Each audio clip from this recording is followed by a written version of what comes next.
آج ہم ایک نہایت اہم موضوع پر بات کرنے جا رہے ہیں، دنیا کے دو بڑے واقعات دجال اور قیامت کے بارے میں۔ حالیہ برسوں میں ایک واقعہ سامنے آیا ہے جس نے بہت سے لوگوں کو حیران کر دیا۔ ستمبر 2020 میں یہود نے امریکہ سے 5 خاص گائے کے بچے لائے جن کی تلاش انہیں پچھلے 2000 سال سے تھی۔ لیکن اصل سوال یہ ہے کہ کیا واقعی دنیا یہ دونوں بڑے واقعات دیکھے گی یا یہ سب محض افسانہ اور قیاس آرائیاں ہیں؟ آج کی ویڈیو میں ہم اس کے تاریخی، دینی اور موجودہ حالات کے پس منظر کو تفصیل سے جانیں گے تاکہ آپ خود فیصلہ کر سکیں۔ حضرت موسیٰ علیہ السلام اور بنی اسرائیل تقریباً 3300 سال پہلے۔ حضرت موسیٰ علیہ السلام نے اپنی قوم بنی اسرائیل کو فرعون کی غلامی سے آزاد کیا۔ فرعون کی سختی اور ظلم کے بعد حضرت موسیٰ علیہ السلام اپنی قوم کے ساتھ صحرا کی طرف آئے جو فلسطین کے قریب واقع تھا۔ حضرت موسیٰ علیہ السلام نے اپنی قوم بنی اسرائیل کو بتایا کہ ان کے آباء و اجداد کا زمانہ ایسا تھا جب صرف بنی اسرائیل فلسطین میں رہتے تھے، لیکن حضرت یوسف علیہ السلام کے زمانے میں فلسطین میں تمام بنی اسرائیل آباد تھے۔ جب بنی اسرائیل مصر کی طرف منتقل ہوئے تو فلسطین میں 2 طاقتور قبائل آباد ہو گئے جن کے جسم مضبوط اور قد بلند تھے۔ پھر جب بنی اسرائیل مصر سے واپس فلسطین آئے تو انہیں ان دونوں قبائل کے ساتھ رہنا پڑا۔ حضرت موسیٰ علیہ السلام نے اپنی قوم سے کہا کہ ان قبائل کے خلاف لڑیں، لیکن بنی اسرائیل نے جواب دیا، آپ اور آپ کا رب جائیں اور لڑیں، ہم نہیں لڑیں گے۔ اس کے نتیجے میں بنی اسرائیل کو اگلے 40 سال صحرا میں رہنے کی سزا ملی۔ حضرت موسیٰ علیہ السلام کا طور پر جانا اور طاغوتی عمل۔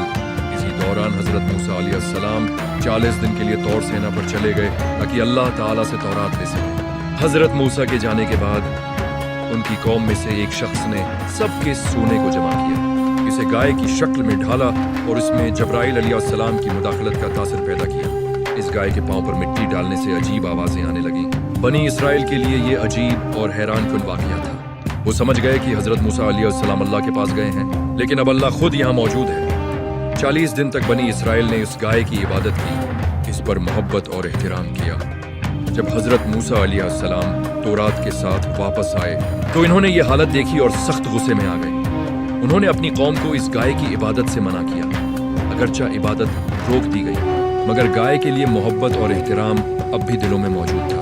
اللہ تعالیٰ نے اس محبت کو ختم کرنے کے لیے حکم دیا کہ گائے کو قربان کیا جائے۔ قربانی کے بعد ایک مردہ شخص کی لاش پر گائے کے گوشت کا ایک حصہ رکھا گیا، جس سے وہ شخص دوبارہ زندہ ہوا اور قاتل کے بارے میں معلومات ملی۔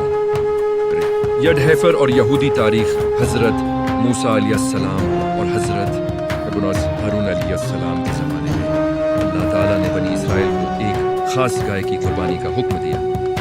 اس گائے کا جسم بالکل صحیح ہونا چاہیے تھا، اس کا رنگ مکمل طور پر سرخ ہونا چاہیے تھا اور جسم میں ایک بھی بال کسی دوسرے رنگ کا نہ ہو۔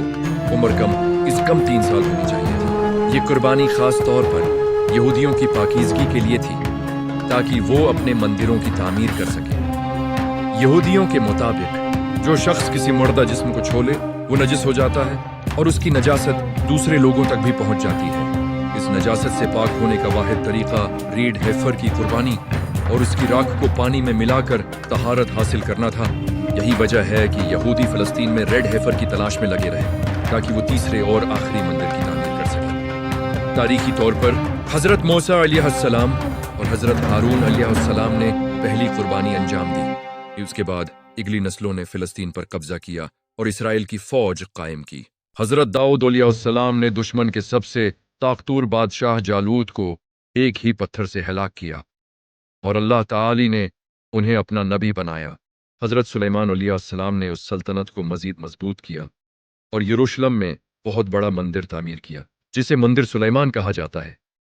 یہاں بنی اسرائیل اللہ تعالیٰ کی عبادت کرتے اور اپنے آپ کو پاک کرتے۔ جن افراد کی نجاست باقی رہتی وہ مندر میں داخل نہیں ہو سکتے تھے۔ دجال صرف 2 مخصوص حالات میں ظاہر ہو سکتا ہے۔ پہلا یہ کہ اگر دجال یہودیوں کے لیے آئے تو قدرتی طور پر امام مہدی اور حضرت عیسیٰ علیہ السلام بھی اس کے مقابلے میں آئیں گے۔